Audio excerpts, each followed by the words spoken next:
Ano ang gusto mong gawin sa kanila? Gusto kong magmula sa bibig mo ang kaparusahan na ipapataw natin sa dalawang nagkasala para marinig ka ng Panginoon ko mula sa kadiliman. Gusto kong maramdaman nila ang sakit na dulot ng ginawa nila sa buhay ko. Gusto ko silang magdusa ng matindi. Hanggat hindi sila humihingi ng kapatawaran, hindi rin nila makukuha ang kapayapaan habang may hininga pa sila. Gapos ng kaluluwa ang tawag dito. Sa sandaling simulan ko ito, wala nang atrasan. Mararamdaman ka agad nila ang bigat, ang dalamhati, ang pagdurusa. Pero tandaan mo, lahat ng ganti ay mayroong kapalit. Kahit ano pa yan, nakahanda na ako. Taon 2018, Bulacan. Mula sa simpleng bayan sa Bulacan, nag-ugat ang pag-iibigan ni Kazarina at Miguel. Si Kazarina ay 19 anyos pa lamang noon, isang working student sa isang kainan malapit sa universidad. Si Miguel naman ay 18 anyos, isang mekanikong nangangarap makapag-abroad para makaahon sa kahirapan. Nagtagpo ang landas ng dalawa isang hapon habang naghahanap si Miguel ng makakainan. Pawisan, gutom na gutom, at pagod mula sa trabaho, napadpad siya sa isang kainan na pinagsisilbihan ni Kazarina. Puno ang kainan ng mga sandaling yun. Abala ang dalaga sa paghahatid ng pagkain nang pumasok si Miguel na pawis at gutom na gutom. Magandang hapon. May bakanteng upuan pa po ba? Opo kuya, dito po kayo. Sandali lang po, kukunin ko lang po yung menu. Habang nagbabasa ang binata sa iniabot na menu sa kanya, nagmamadali namang naghatid ng pagkain si Kazarina sa ibang mesa. Isang malaking mangkok ng sinigang ang kanyang dala, ngunit habang naglalakad ay biglang dumulas ang mga paa niya. Ang buong mangkok ng sinigang ay natapon sa mesa ni Miguel. Nako, pasensya na po kuya, hindi ko po sinasadya. Ayos lang po ba kayo? Napaso po ba kayo? Sorry po. Kaunting basa lang naman. Naiwasan ko kaagad. Matutuyo rin to mamaya. Amoy sinigang nga lang ako. Ikaw, ayos ka lang ba? Ayos naman po. Pasensya na po talaga kayo. Okay lang yun. Basta hindi kanin ang tumapon sa akin. May order na po ba kayo? Sinigang na lang din, katulad ng order nila. Natikman ko, masarap pala eh. Salamat sa free taste ha. Natawa na lamang silang pareho habang nagliligpit ang dalaga. Nagpatuloy muli ang mabilis na kilos ni Kazarina para mag-serve ng mga order habang si Miguel naman abalang pinupunasan ang kanyang damit gamit ang tissue na iniabot ng babae. Nagpatuloy ang pagtatagpo nila dahil araw-araw nang bumabalik doon si Miguel. Dahil doon, unti-unting nahulog ang kanilang loob sa isa't isa. Pagkalipas ng ilang buwan, naging opisyal silang magkasintahan. Walang marangyang regalo, walang sosyal na date, simpleng lugaw sa tabing kalsada at mga lakad sa parke ang bumuo sa kanilang pagmamahalan. Pero gaya ng ibang kwento, dumating sila sa realidad na hindi sapat ang pagmamahal para makabuo ng magandang kinabukasan. Kaya't napagdesisyonan ni Miguel na mag-apply bilang isang factory worker sa Korea. 4 years na tayo. Akalain mong umabot tayo ng ganito katagal, mahal? Parang kailan lang. Binuhusan mo pa ako ng sabaw ng sinigang para mapansin kita. Hoy, ang kapal mo ha? Hindi kita binuhusan, natapon kaya yun. Nagkataon lang na nasa mesa ka nang binagsakan ng dala kong sinigang. Parang kailan lang din nung sinusundo pa lang kita sa dorm nyo habang basang-basa ng ulan. At hindi ka pa marunong magdala ng payong nun. Hoy, may dala akong payong nun para sa iyo ha. Kazarina, meron nga pala akong sasabihin sa'yo. Huwag mo nga akong takutin ng ganyan. Wala ka naman sigurong nabuntis na iba, no? Nag-apply ako ng trabaho sa Korea at natanggap ako. Ano? Sa Korea? Oo. 1-year contract. Good pay. May libreng housing. Tapos may chance pa na ma-extend. Malaking oportunidad to. Napilitan ka na lang ba ngayon na sabihin sa akin yan kasi paalis ka na? Hindi naman sa ganun, mahal. Ngayon ko lang talaga nasabi kasi gusto kong sigurado muna. Hindi ko muna sinabi dahil baka hindi matuloy. Balak ko naman talagang sabihin sa'yo. Pasensya ka na, mahal. Kailan ka pa naglilihim sa akin? Ano pa mga nililihim mo, ha? Sabihin mo na ngayon para isang sakit na lang. Yun lang, mahal. Wala na akong inililihim sa'yo. Kailan ka pa nag-apply? Mga 8 buwan na rin. Nagsimula ako mag-aral ng Korean ng patago. Matapos mong sabihin na gusto mong magsimula na tayong mag-ipon. Hindi ko naman inakala na matatanggap ako agad. 8 buwan na pala tapos wala ka man lang sinabi sa akin. Baka kasi hindi ako pumasa sa exam eh. Ayaw ko rin naman na biglain ka. Gusto ko munang masiguro bago ko sabihin sa'yo. Araw-araw tayo magkasama pero wala akong kalam-alam dyan sa plano mo. Pinagmukha mo akong tanga. Kaya pala minsan parang wala ka sa sarili. Akala ko problemado ka lang sa trabaho. Yun pala, may iba ka ng pinaplano. Kasama ka naman sa planong yun, mahal. Lahat ng yun, para sa kinabukasan natin. Ayoko naman kasing habang buhay tayong umaasa lang sa kung anong meron ngayon.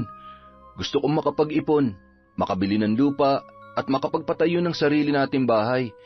Gusto ko ng mas maayos na buhay para sa ating dalawa at sa ating magiging pamilya. Hindi mo na ako kailangang kumbinsihin. Alam ko naman na para sa atin yan. Masakit lang isipin na hindi mo ako isinasama sa plano. Naglihim ka sa akin, Miguel. Yun ang masakit. Sa tingin mo ba pipigilan kita kung sinabi mo sa akin na mas maaga? Hindi ko naman intensyon na ganyan ang maramdaman mo. Pero nagdesisyon akong hindi agad sabihin sa'yo dahil gusto ko munang masiguro. Kailan ang alis mo? Ang totoo, 2 linggo na lang ako dito. 2 linggo na lang tayo magsasama? Ayoko naman mapalayo sa'yo, pero kailangan eh. Tsaka babalik naman ako. Ano ka ba? Basta siguruhin mo ako pa rin ang babalikan mo, ha? Ako lang. Ikaw lang talaga, mahal. Ikaw lang palagi. Isang gabi, bago lumipad si Miguel papuntang Korea, magkahawak pa rin ang kanilang kamay habang nakaupo sa lumang upuan sa harap ng bahay ni Kazarina. Tahimik ang gabi, malamig ang hangin at parang pinipigil ng paligid ang bawat pagpatak ng oras para mas matagal nilang makasama ang isa't isa ng mga sandaling yun. Mahal, pasensya ka na ha. Hindi ako makakapunta sa airport bukas para ihatid ka. Maaga ang pasok ko eh. Alam mo naman yun, diba? Sayang, hindi tuloy kita maihahatid. Gusto ko sanang ako ang huling makikita mo bago ka lumipad. Okay lang yun, mahal. Hindi mo naman ako kailangang alalahanin pa. Mahalaga ang trabaho mo. Sasabihan kita kaagad kapag nakarating na ako sa airport. Kapag nakasakay na ako mamaya, matulog ka na, ha?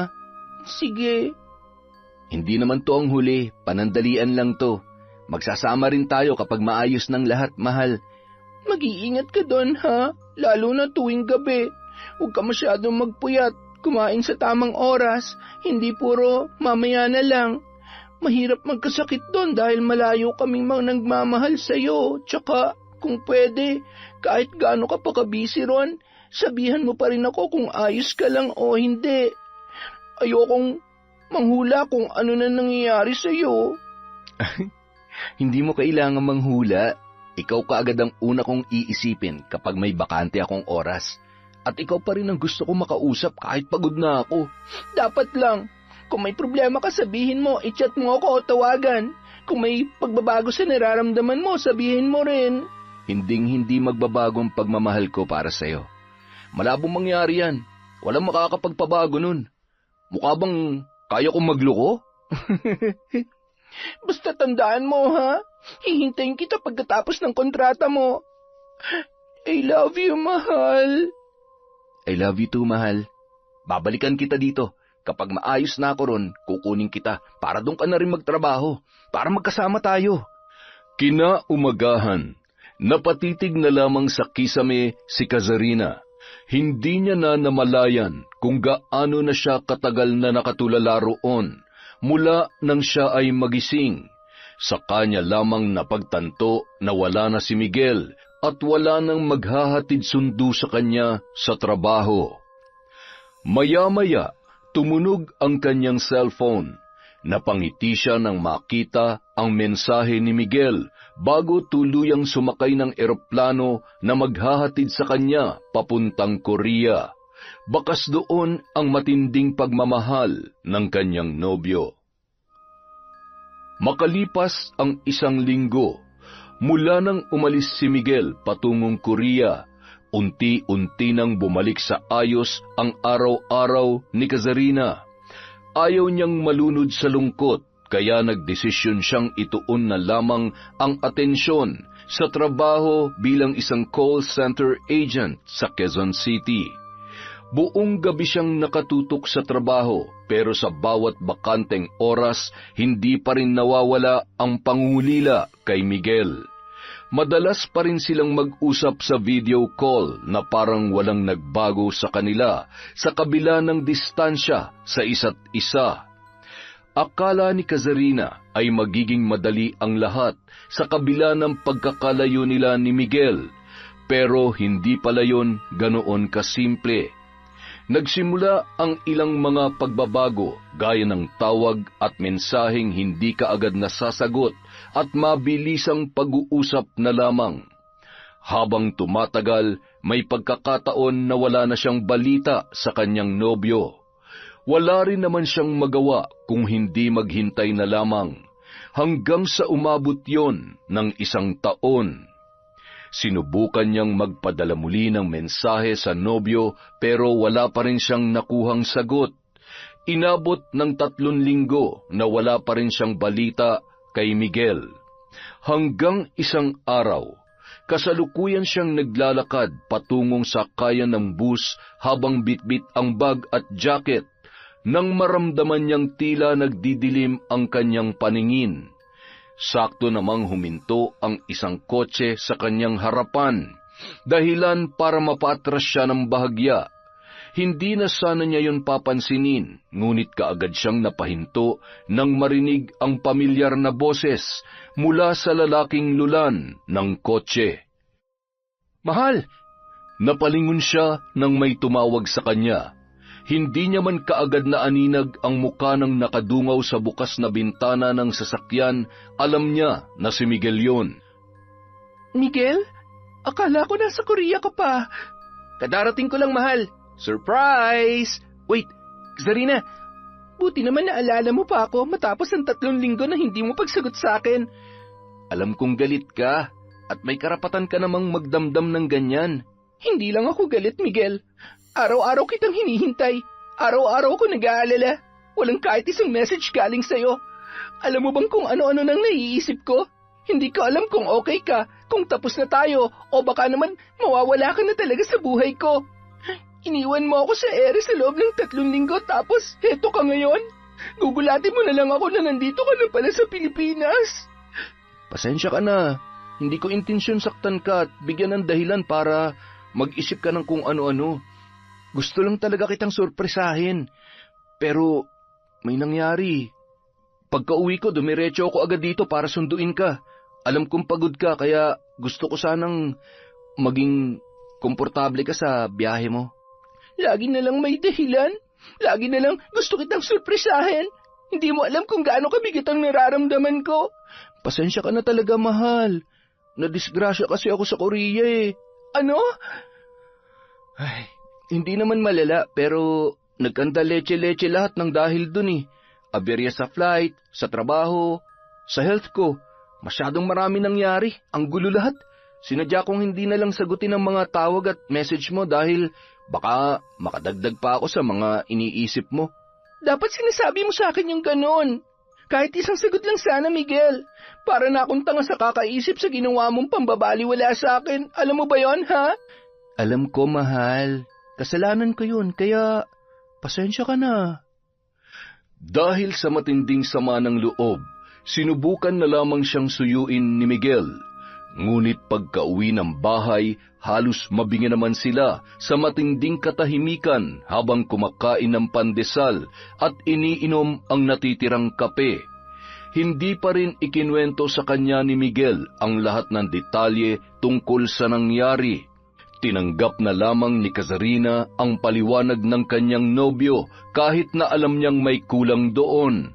Hindi dahil wala na ang galit niya, kundi dahil pagod na rin siyang magtanong ng paulit-ulit. Hindi nagtagal, tumayo na siya para iligpit ang tasa, pero pinigilan siya ni Miguel at marahang hinawakan ang kanyang kamay. Ako na, pahinga ka na lang para makatulog ka na, mahal. Gigisingin na lang kita mamaya kapag nakaluto na ako. O mas gusto mo ba na sa hapunan na lang para mas makabawi ka ng tulog? O teka, bakit mo ako tinititigan? May problema ba, mahal? Sobrang namiss kita. Ako rin, mahal. Sobra. Patanghali na maalimpungatan si Kazarina habang nakaunan sa braso ni Miguel na nakayakap naman sa kanya. Hindi niya namalayan na nakatulog na siya sa sobrang antok at pagod. Ang lalim ng pahinga mo kanina pa. May problema ba? May gusto ka bang sabihin? Mahal? Ano yon? Babalik ako sa Korea. Ha? Kailan? Sa susunod na buwan. Nag-extend ang kontrata eh. Kailan mo pa ito napagdesisyonan? Bago pa ako umuwi, kinausap ako ng manager namin. Kulang pa raw sa tao, lalo sa night shift. Inalok ako ng panibagong kontrata. Mas mataas ng konti ang sahod, tapos may dagdag na overtime pay. Ang sabi mo nun, maghahanap ka na lang ng trabaho dito sa Pinas kapag nakaipon ka ng konti pagkatapos ng kontrata mo. Oo nga, mahal, yun talagang plano. Pero nung naranasan ko yung ilang buwan na walang padala, yung mga gabing hindi ako makakain na maayos dahil kulang ng naiipon ko para sa atin, naisip kong kailangan ko pa magtiis para sa kinabukasan natin at sa kasal nating dalawa. Bakit ngayon mo lang sinabi? Siyempre, gusto kong bumawi muna. Gusto kong maramdaman mong nandito pa rin ako para sa'yo. Ayaw ko namang kauuwi ko pa lang problema agad ang dala ko. Gusto ko rin kasi munang bumalik tayo sa dati. Alam ko, walang tamang oras para sa ganitong balita, kaya pasensya ka na talaga. Mahirap, pero naiintindihan ko. Sanay na rin naman ako maghintay. Pareho pa rin naman tayo ng gusto para sa future natin, di ba? Siyempre naman, mahal. Basta sana sa susunod, kahit mahirap sabihin mo na agad sa akin. Ayaw ko yung pakiramdam na para akong naiiwan sa dilim na hindi ko alam ang susunod na mangyayari. At sana, sabay rin tayo magdesisyon. Hindi yung madalas mo akong binibigla. Kahit mahirap tanggapin, mas gugustuhin kong alam ko kaysa manghula. Ipangako mo sa akin yan. Promise, mahal. Hindi na mauulit. Mabilis na natapos ang buwan. Babalik na ulit si Miguel sa Korea. Habang nasa himpapawid ang eroplanong sinasakyan niya, ay tahimik lamang siyang nakatingin sa maliit na bintana. Sa kapal ng ulap ay hindi niya na maaninag ang paliparan, kung saan ilang oras pa lamang ang nakalipas mula nang magkayakap sila ng kanyang kasintahan. Tahimik ang naging pamamaalam nila sa isa't isa. Para sa kanyang nobya, sapat na ang mga sandaling yun para muling kumapit sa relasyon. Pero ang hindi niya alam, hindi lang malamig na dormitoryo ang babalikan ni Miguel sa Korea. Miguel! Ah, Joy! Grabe, ang tagal mong nawala. Akala ko hindi ka na babalik. Namiss kita sobra. Namiss din kita. Hindi ka halos nagparamdam habang nasa Pilipinas ka tapos namiss mo ako? Hay nako, Isang beses ka lang nag-chat tapos wala na. Pasensya ka na, love. Ang dami lang kasi nangyari at inaasikaso sa bahay. Okay lang, huwag ka na magpaliwanag. Alam ko namang sinulit mo lang na makasama ang pamilya mo. Basta nandito ka na ulit. Yun ang mahalaga. Halika na, magluluto ako mamaya. Anong gusto mo, ha?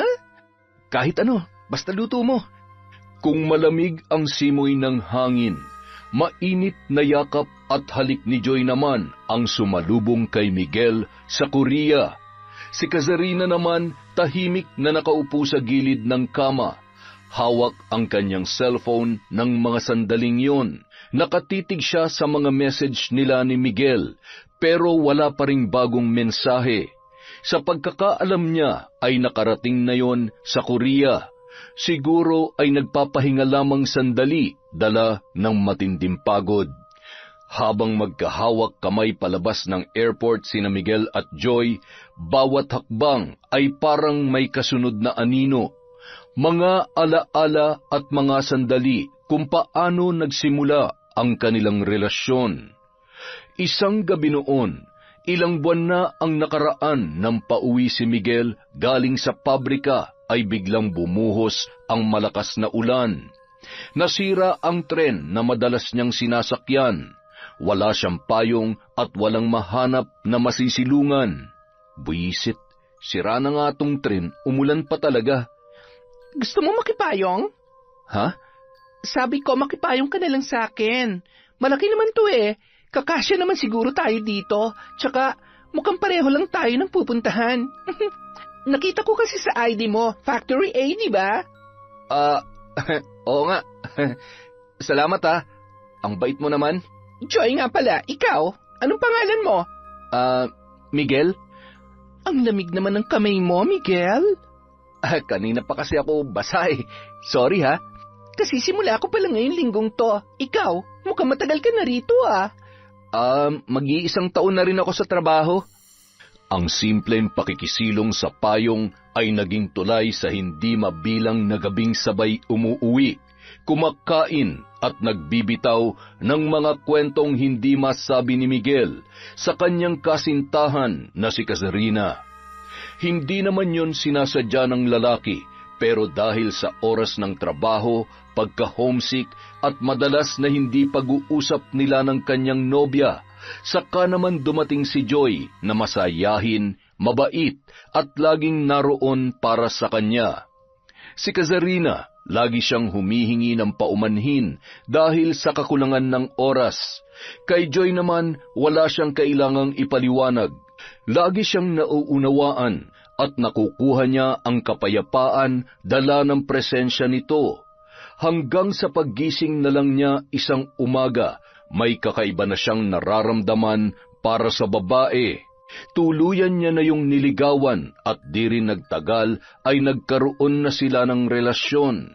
Kaya naman, ng mga sandaling yun, habang hawak ni Miguel ang kamay ni Joy, pabalik sa kanyang muling pagsisimula sa Korea, bitbit niya rin ang isang lihim na hindi niya pa kayang harapin.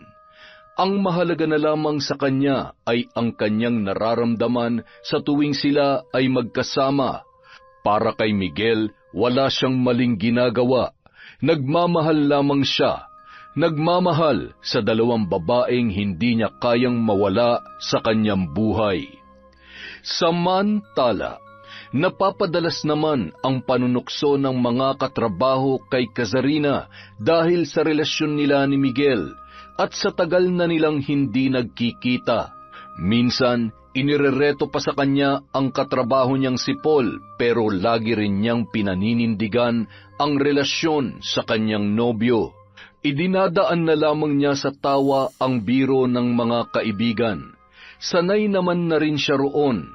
Basta ang alam niya, nagtatrabaho ang kanyang kasintahan ng maayos sa Korea para sa kanilang kinabukasan. Sapat na yon para mapanatag ang kanyang kalooban. Habang naglalakad si Kazarina pabalik sa kanyang trabaho, biglang tumawag ang team lead niya sa conference room. May kasama pang operations manager sa loob na hindi naman madalas nangyayari. Ang sabi, may kailangan daw silang pag-usapan, hanggang sa ibalita sa kanya na gusto siyang irekomenda bilang bagong quality analyst trainee. Nakangiting iniabot ng TL ang isang maliit na envelope. Doon nakalagay ang official notice. Merong pirma at mayroong petsa. Hindi niya yun inaasahan, kaya naman agad niyang tinawagan ang kanyang nobyo. Hi Miguel, may good news ako. Teka, ayos ka lang ba? Bakit parang matamlay ka? Medyo hindi nga ako okay, mahal eh. Parang sinisinat ako. Ha? Kailan pa? Nasaan ka ngayon? Kanina pa sa last break ko, masama ang pakiramdam ko. Pauwi na ako, mahal. Ang bigat ng katawan ko, pero tinapos ko pa rin yung shift ko. Kailangan eh. Wala kasing kapalit. Mahal naman. Dapat nagpapahinga ka. Baka lumala pa yan. Uminom ka ng gamot pagdating mo, ha? Oo, mahal. Mamaya iinom ako ng gamot, tapos diretso tulog na lang siguro. Sana gumaan kahit konti. Pero, teka, ano ba yung good news mo? Na-promote ako, mahal. QA trainee na ako simula next week. Talaga? Wow! Congrats! Grabe! Ang galing naman ng mahal ko. Proud na proud ako sa iyo, mahal. Salamat, mahal. Pero mas gusto ko munang siguraduhin na ayos ka.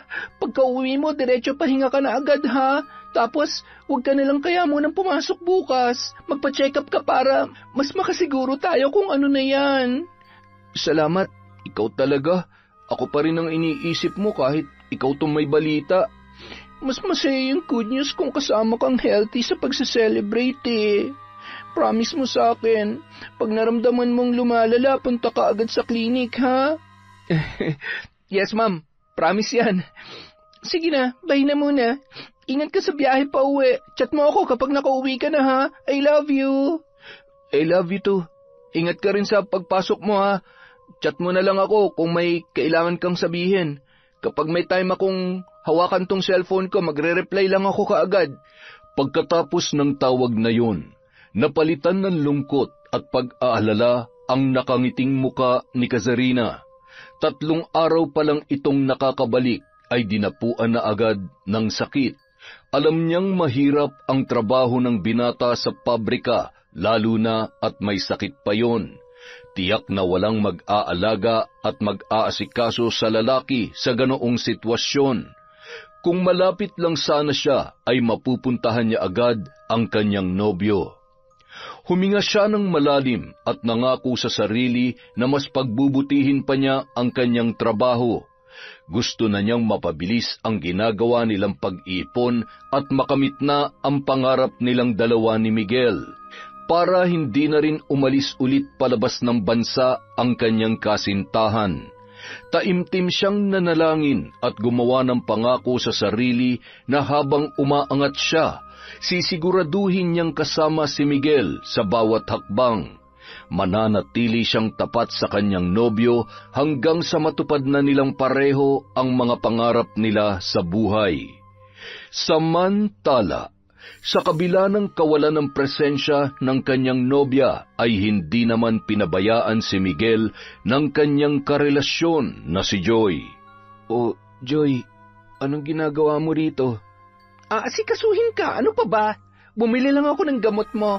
Grabe, ang bilis kong nag-out kanina para lang mauna dito para sana kapag nakauwi ka na, makakakain ka kaagad.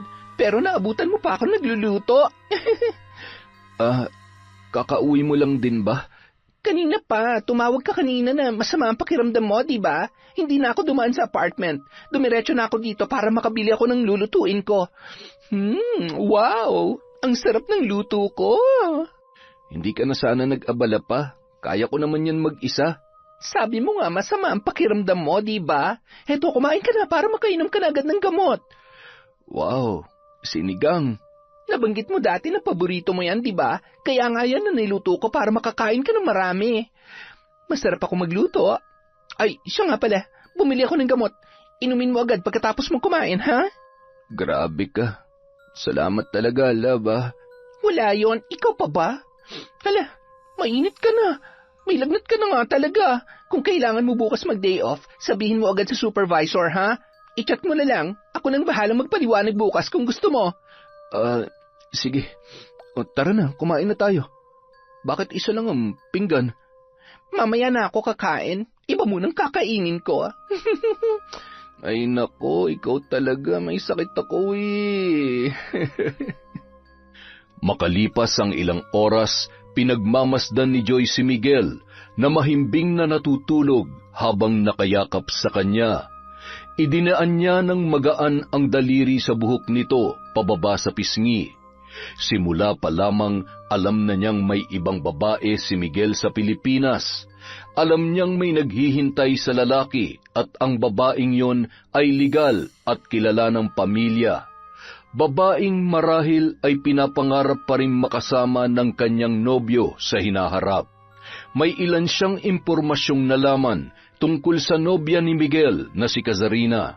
Hindi man marami pero sapat na yun. Hindi siya bulag at lalong hindi siya inosente. Sinubukan niyang kalimutan noon ang umuusbong pa lamang na damdamin para sa binata, lalo na at malaki ang agwat ng kanilang edad. 24 anyos ang lalaki, samantalang siya naman ay 30 na. Pero habang tumatagal ang ginagawa niyang pagpipigil, mas minamahal niya na rin si Miguel. Siya na ang gumawa ng paraan para mas mahulog ang loob noon sa kanya. Hindi naman siya nabigo dahil niligawan siya ng lalaki at naging sila ng dalawa. Nung mga sandaling yun, siya ang pinili at sapat na yun para sa kanya. Mananatili siya sa relasyon nila, hindi dahil hindi niya alam kung ano ang tama, kundi dahil mahal niya ang lalaki. Pumikit na lamang si Joy. Kinukumbinsi ang sarili na wala siyang inaagaw sa ibang babae. Samantala, halos lahat ng mga kasama ni Kazarina ay sabik ng makauwi, habang siya naman ay nananatili pa rin sa kanyang station at tila walang planong kumilos. Muling sinulyapan ng babae ang kanyang cellphone na nasa mesa habang inaayos ang working table bago umuwi. Napabuntong hininga na lamang siya nang makita na hindi pa rin nagre-reply si Miguel sa kanyang huling mensahe. 2 linggo na mula nang huli silang mag-usap ng mahaba. Nitong mga nakaraang araw, napapadalas na ang pagsasawalang bahala ng binata sa mga message na nagmumula sa kanya. Napakatagal bago sagutin ni Miguel ang mga yon. Ang oras ng pag-uusap nila bago siya matulog ay hindi na rin natutupad, at tuwing hindi sila nakakapag-usap, palaging may nakahandang dahilan ang lalaki. Pero kahit na ganoon, mas hinahabaan na lamang niya ang kanyang pasensya. Sa kabila ng mga bumabagabag sa kanya, pinipilit pa rin niyang panghawakan ang pangako ng kanyang kasintahan. Naging mabilis ang paglipas ng mga linggo. Rest day ni Kazarina noon. Masama ang kanyang pakiramdam kaya natulog na lamang siya maghapon. Pinilit niyang bumangon at humarap sa kanyang laptop hanggang sa makatanggap siya ng video call mula sa kanyang nobyo. Hi, mahal. Kumusta ka na? Sabi mo tatawag ka kahapon. Sorry, napagod ako sa trabaho kaya hindi kita matawag-tawagan, mahal. Tsaka lagi rin overtime. Okay, sige. Pero may problema ba? Wala. Bakit? Parang ilang linggo ka nang ibang magsalita kasi. Ay, tsaka marami na akong message na sinisin mo lang. Mga calls na hindi mo na ako kina-call back. Wala ka na ba talagang oras? O wala ka ng gana? Hindi naman sa ganon. Sobrang hirap lang talaga dito. Madalas lang na pagod. Dati naman kahit pagod ka, kinukulit mo pa rin ako. Nagagawa mo pa rin mag-reply. At hindi yun umaabot ng ilang araw. Ngayon, parang umiiwas ka na. Wala ba talagang problema? Wag mo na lang masyadong pansinin yun. Hindi porke tahimik ako may problema na agad. Pero nararamdaman ko, parang hindi na tayo tulad ng dati. Bakit pakiramdam ko parang lumalayo ka na? Pakiramdam ko, ako na lang ang lumalaban sa relasyon na meron tayo. Bakit mo ba ako ginaganito? May nagawa ba akong kasalanan? Wala naman. Busy lang talaga ako. Tsaka, hindi ko nga rin alam kung ano nang pumapasok sa isip ko eh. Parang, tama ka. Parang may nagbago na sa akin. Hindi kita maintindihan. Ginagawa ko naman lahat para makapag-update kahit busy ako sa trabaho. Pero ikaw, parang ang hirap-hirap mo nang kontakin. Ewan ko ba, Sarina? Parang napapagod na rin kasi ako eh. Paanong napapagod? Bakit mo ako ginaganito, Miguel? Gusto mo na bang tapusin ang relasyon natin? Hindi ko alam, pero minsan iniisip ko, baka baka mas mabuti pang wag na lang natin tong ipilit. At tuluyan nang napaiyak ang dalaga, habang si Miguel parang hindi pa sigurado sa mga salitang binitawan, pero wala rin namang naging paglilinaw mula sa kanya. May iba ka na ba, Miguel? Kung may iba ka na, pwede mo naman sabihin sa akin. Wala akong iba. Pagod lang ako. Gusto ko muna magpahinga. Gusto ko munang hanapin ang sarili ko na walang iniisip na kahit na ano. Magpahinga? Nakikipaghiwalay ka na ba sa akin? Hindi ko alam. Gusto ko lang huminga, Sarina. Kung pagod ka na, sabihin mo na ang totoo. Gusto ko marinig kung bakit. Anong ikinapapagod mo sa relasyon natin? Ako ba? May kulang ba sa akin? Hindi ikaw ang problema. Ako lang talaga. Ewan ko, hindi ko alam. Hindi ko na rin maintindihan ang sarili ko. Parang nawawala na nga ako sa sarili. Ang dami kong iniisip. Ang bigat-bigat na ng dinadala ko. Lahat tayo may pinagdadaanan. Ako rin, pagod sa trabaho, sa puyat, sa pag-a-adjust. Pero ginagawa ko pa rin ang lahat para sa ikaayos ng relasyon natin. Sinusuyo kita kahit ikaw tong halos hindi na magparamdam. Hindi ko na nga maalala ang huling pagkakataon na tinanong mo kung ayos lang ako eh. Bakit? Ano bang kinakapagod mo sa atin? Naiirita ka na ba sa mga pangungulit ko? Sa pangungumusta ko? Ay, hindi talaga ikaw ang problema. Wala kang ginagawang masama. Sadya lang talaga na hindi ko na nararamdaman yung dati. Hindi ko alam kung bakit bigla na lang naging ganito ako. Para bang wala na tayong koneksyon sa isa't isa. Ako yung nagbago at alam ko yun sa sarili ko. Patawarin mo sana ako. Samantalang ako, asang-asa pa rin sa mga pangako mo at gusto nating marating. Ikaw parang napakababaw naman ng mga dahilan mo. Ayoko lang na paasahin ka. Baka mas masakit kung mananatili akong ganito pero hindi na pala tayo pareho ng nararamdaman.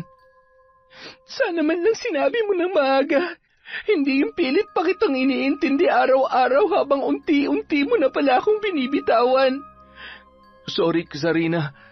Ayokong tuluyan tayo magkasakitan. Mas mabuti na siguro kung ganito. Anong ganito? Ganun na lang yon? Hindi ko matatanggap yan, Miguel. Hindi yan sapat na dahilan para itapon ang 6 na taon natin. Huwag mo nang mas pahirapan pang sitwasyon natin, Sarina. Pagod na ako. Hindi mo naman naiintindihan ang bigat ng nararamdaman ko eh. Kung pagod ka, sabay nating pasanin. Hindi ba ganun tayo noon? Tsaka ikaw na nga ang nagdesisyon para sa ating dalawa nung bumalik ka pa para magtrabaho sa Korea. Hanggang ngayon ba naman, Miguel? Kailan ba ako pwede magdesisyon para sa ating dalawa? Ginawa ko yun dahil ako nakakaalam kung ano ang dapat. Ikaw masyado kang nakakapit sa nakaraan. Sa kung ano tayo noon. Hindi. Ang pinanghahawakan ko ay ang mga pangako mo. Sinabi mo walang iwanan. Tama na, Sarina. Hindi mo ba naiintindihan?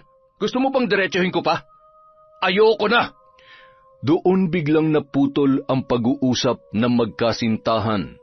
Naiwan si Kazarina sa harap ng nakabukas na laptop habang patuloy sa pag-iyak. Sinubukan niyang tawagan ulit si Miguel pero bigo na siyang makontak ang lalaki. Nag-chat siya pero wala rin siyang nakuhang sagot. Tila may patalim na bumabaon ng paunti-unti sa puso niya nung gabing yon habang siya ay litong-lito pa rin sa kung anumang nangyayari. Maraming tanong sa kanyang isipan na nangangailangan ng kasagutan, pero hindi niya alam kung paano masasagot ang mga yon. 1 linggo na ang lumipas mula nang tuluyang maputol ang ugnayan ni Kazarina at Miguel. Simula noon, para bang naging ibang tao na siya dahil sa nangyari. Wala sa sarili, matamlay at tahimik. Ang dating masigla na palaging may tanong at palaging nakangiti ay para ng isang aninong naglalakad sa loob ng production floor.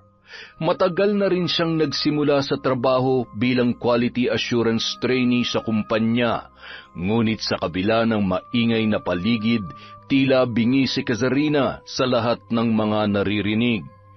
Kahit ang pagbulong ng supervisor ng mga metrics ay hindi niya na naiintindihan. Hindi na rin siya nakakaramdam ng gutom at hindi na siya nakakatulog ng maayos. Ginawa niya ang lahat para makontak si Miguel. Tumawag, nag-chat, pero lahat ng yun ay nabigo. Naging desperada na siya para lamang makausap ang binata, ngunit ni isa sa mga paraang ginawa niya ay walang umubra. Kazarina, ayos ka lang ba? Kanina pa kita nakikitang nakatitig lang dyan sa monitor, Oo, ayos lang ako. Sigurado ka? Hindi ka naman ganyan dati, Ang tamlay-tamlay mo, tsaka parang ang lalim ng iniisip mo. Pagod lang siguro ako. Dumadalas din ang pagsakit ng puson ko. Baka malapit na akong datnan, kaya siguro ganito ako. Sigurado ka ba? Mike, parang nahihilo ako. Mabilis ang naging reaksyon ng lalaki. Nasalo niya agad ang katawan ni Kazarina bago pa tuluyang bumagsak sa sahig. Hinawakan niya ang likod ng dalaga at inihiga sa bakanteng couch sa lounge area. Mabilis na tumawag ng medic ang isa sa mga trainees at agad ring tumawag ng nurse mula sa klinik. Dumilat si Kazarina matapos ang ilang minuto, ngunit nanghihina pa rin ang dalaga. Pinayuhan siyang magpahinga muna. Ngunit nang marinig ng nurse ang kanyang reklamo tungkol sa pananakit ng puson, hilo at pagsusuka na nararamdaman mula pa noong umaga, ay pinayuhan siya nito na mas mabuting magpa-check up agad sa ospital o sa klinik sa labas at magpatingin sa OB-GYN para mas masuri siya ng maayos. Base raw kasi sa mga sintomas at sa pagkahimatay niya, may posibilidad na buntis siya. May mga kagamitan naman daw sila, pero mas mabuting sa OB-GYN na siya magpatingin. Nabigla siya sa narinig. Natahimik siya sa sinabi ng nurse.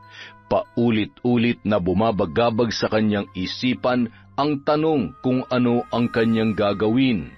Sakaling buntis nga siya ng mga panahon na yon. Masyado yung mabigat sa kanya, lalo na't hindi pa siya nakakabangon sa bigat ng huli nilang pag-uusap ni Miguel. Kinabukasan, day off ng dalaga, sinamahan siya ni Mike para pumunta sa isang pribadong OB-GYN na malapit sa kanyang tinutuluyan. Nanginginig ang mga kamay niya na hawak ang maliit na appointment form habang hinihintay ang tawag ng nurse sa loob. Madalas niyang isinisisi sa stress at puyat sa training ang kanyang mga nararamdaman. Kung hindi pa nabanggit ng nurse ang posibilidad na siya ay buntis, hindi niya maiisip na hindi pa siya dinadatnan. Pumasok na si Kazarina sa consultation room nang tawagin ng isang nurse ang kanyang pangalan. Naiwan naman sa labas si Mike. Bumungad sa kanya ang magaang aura ng isang lalaking doktor. Hi, Miss Kazarina. Hello po, Doc. Base sa sinabi mo kahapon sa nurse, hindi ka pa dinaratnan. May iba ka pa bang nararamdaman na hindi naman madalas nangyayari sa'yo? Opo, masakit din po ang puson ko tapos parang wala akong ganang kumain. May mga pagkakataon din pong nakakaranas ako ng pagkahilo. May history ka ba ng irregular period? Wala po. Okay, mag-pregnancy test muna tayo. Tapos magsasagawa tayo ng transvaginal ultrasound para makasiguro. Lumipas ang ilang minuto matapos isagawa ang pagsusuri sa ihi at dugo ng dalaga. Tahimik siyang nakaupo sa harap ng lamesa ng OB habang hinihintay ang resulta. Para siyang mahihimatay sa kaba nung mga sandaling yun. Maya-maya bumalik na ang nurse at iniabot ang resulta sa doktor. Tahimik ang doktor habang tinitingnan ang papel. Pagkatapos ay tumingin yun sa dalaga. Kasarina, positive ang resulta ng pregnancy test mo. Po? Buntis ka. Base sa sintomas at pagkadelay ng buwan ng dalaw mo, more or less 6 to 7 weeks ka ng buntis.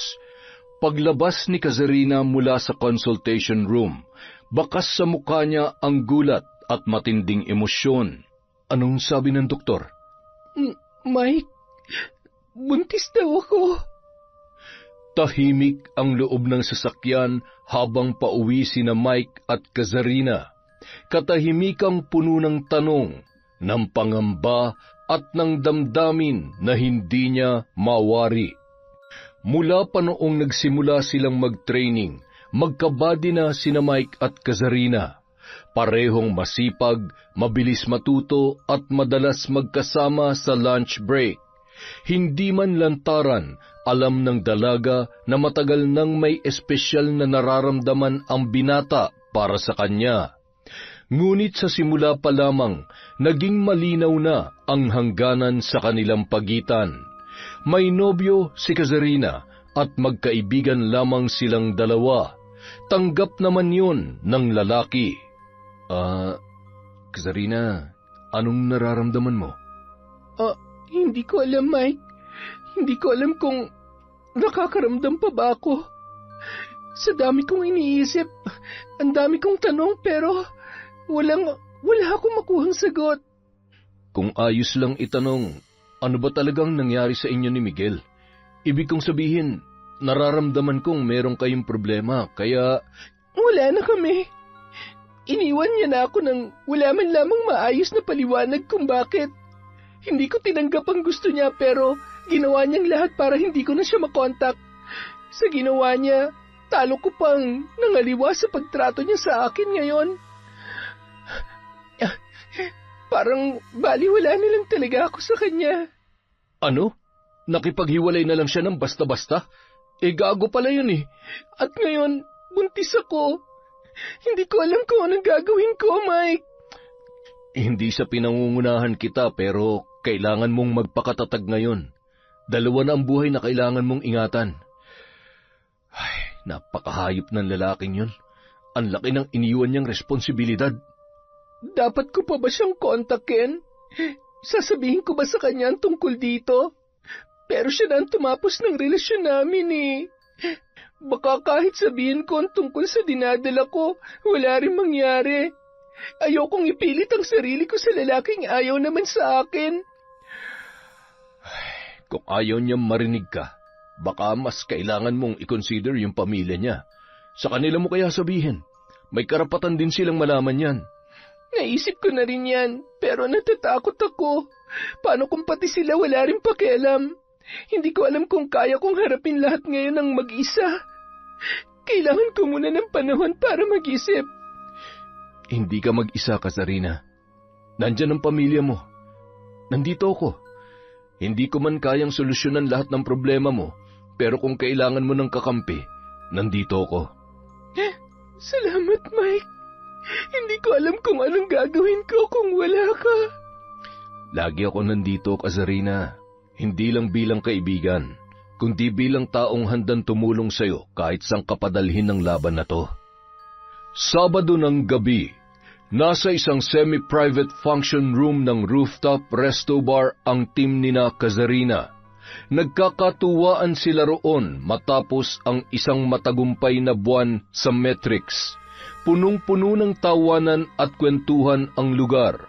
Halos lahat ay dumalo at kabilang na roon ang dalaga. Tahimik lamang siya sa isang tabi at pangiti-ngiti, ngunit sa loob-loob niya, bit-bit pa rin niya ang bigat ng 2 linggong pananahimik ni Miguel. Sa kabilang mesa naman, naroon si Leia, ang pinakabago sa kanilang grupo. Palibhas ay bagong sweldo, kwento ng kwento ang dalaga habang may hawak na cellphone at kausap ang kaibigan. Maya-maya, narinig niyang nagsalita ang babae at may ipinakitang litrato sa kasama. Kuha raw yun sa Korea noong nakaraang buwang bakasyon ng dalaga kasama ang iba niya pang mga kamag-anak. Wala naman sanang intensyon si Kazarina na makinig sa usapang yun, ngunit muling nakuha ni Leia ang kanyang atensyon nang marinig niya ang sinabi nito sa kanyang katabi. Yung isa dyan, boyfriend ng pinsan kong nasa Incheon. Napakurap-kurap siya sa narinig at sa hindi malamang dahilan ay bigla na lamang binundol ng kaba ang kanyang dibdib. Lalo na sa sunod na sinabi ng dalaga. Yan si Miguel, boyfriend ng pinsan ko, OFW rin. Magkatrabaho nga sila sa factory eh. Doon na napalingon si Kazarina sa katabing mesa. Bahagya pa siyang nag-alangan noong una, pero dahil sa narinig na lugar at pangalan ng lalaking pinag-uusapan, nagpasya na siyang tumayo para makiusisa. Miss, pasensya na si Storbo ha, pero pwedeng malaman kung anong apelido ng Miguel na pinag-uusapan nyo? May kakilala rin kasi akong nasa Incheon, magkapangalan sila. Sa pagkakatanda ko, Kazarina, Reyes yata. Miguel Reyes. Ayun kami tapos ito ang pinsan ko, si Ate Joy. Tapos, yun naman si Miguel, ang boyfriend niya. Ang sweet po nila, no? Saglit na sinulyapan ng dalaga ang litrato at doon na nga niya nakumpirma ang kanyang hinala. Ang Miguel na 2 linggo nang hindi nagpaparamdam at hindi malinaw ang dahilan ng pakikipaghiwalay sa kanya, at ang lalaking nasa litrato na ipinakilala bilang nobyo ng ibang babae ay iisa lamang. Para siyang binuhusan ng malamig na tubig nang mapagtantong ang lalaking yun din, ang ama ng batang nasa kanyang sinapupunan. Leia, sorry ha, pero gano'n na kayo katagal magkakilala ni Joy at saka ni Miguel? Ha? Bakit mo naman po natanong yan, Miss Kazarina? Si Ate Joy halos buong buhay ko. Pinsan ko siya sa mother's side. Si Miguel naman, mga 1 taon na siguro. Sabi ng pinsan ko nagkakilala sila sa Incheon. Katunayan nga, halos 2 buwan pa lang mula nang ma-deploy si Joy. May picture na sila ni Miguel na parang masyado na sila malapit sa isa't isa. Binibiro ko pa nga siya nun kung boyfriend ba niya o hindi, pero tinatawanan niya lamang ako. Yun pala sila na talaga. 4 na buwan ang araw eh. Ano? 4 na buwan? Opo, Miss Kazarina. Bagay na bagay nga sila eh. Sabi pa nga ni Ate Joy, parang kapalaran daw nila na makilala ang isa't isa. Kasi parang si Miguel daw ang naging sandalan niya nung bago pa lamang siya sa Korea. Pakiramdam ni Kazarina, bibigay na ang mga tuhod niya sa labis na panghihina, matapos ang mga narinig niya mula kay Leia. Mabuti na lamang dumating na ron si Mike na narinig pa ang pagbanggit ng babae sa pangalan ng dati niyang nobyo. Tama ba ako na narinig? Si Miguel Reyes ang pinag-uusapan niyo? Grabe, famous pala si Kuya Miguel dito. Hindi naman, pero kilala ko siya. Siya lang naman ang boyfriend ni Miss Kazarina. 6 na taon na silang magkarelasyon. Nang hihinang napakapit si Kazarina sa mesa, unti-unting nagiging malinaw na sa kanya ang lahat ng mga sandaling yun. Namilog naman ang mga mata ni Leia at dahan-dahang napatingin sa kanya.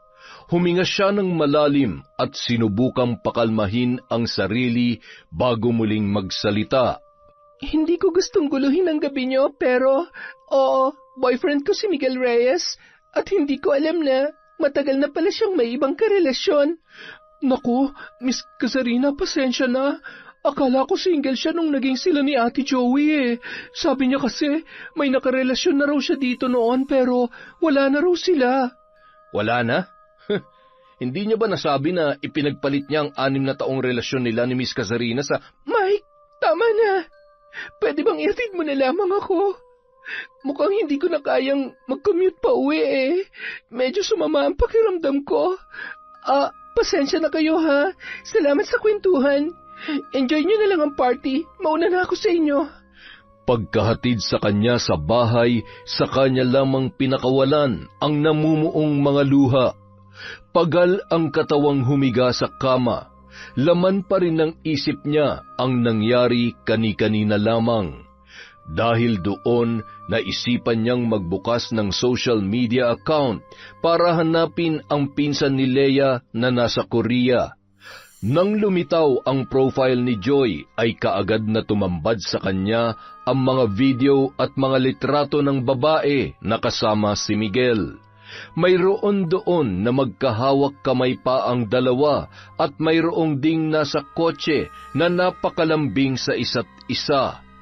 Habang parami ng parami ang mga litrato at video na kanyang nakikita, pabigat din ng pabigat ang kanyang nararamdaman. Malinaw na sa kanya ang lahat. Sapat na ang mga yon para masagot ang mga katanungan sa kanyang isipan. Dahil doon, naisip niyang i-message ang babae matapos mag-send ng friend request. Nagulat siya nang agad yung tinanggap ni Joy. Sa tulong ng pinsan nitong si Leia ay nagkaroon siya ng pagkakataon na makausap ang dalaga tungkol kay Miguel. Pumayag naman si Joy matapos siyang kausapin ng kanyang pinsan. Ilang segundo lamang ay lumitaw na si Joy sa screen. Bakas sa mukha ng babae ang matinding kaba na nararamdaman. Hi. Ikaw si Kazarina, hindi ba? May idea na rin ako kahit konti kung sino ka. Pasensya na, hindi ko alam kung tama bang magpakita ko ngayon pero sabi ni Leia, gusto mo raw ako makausap. Oo, gusto ko lang maliwanagan. Ayokong umasa sa mga nakikita ko online pero yung sa inyo ni Miguel gusto ko lang marinig mula sa'yo.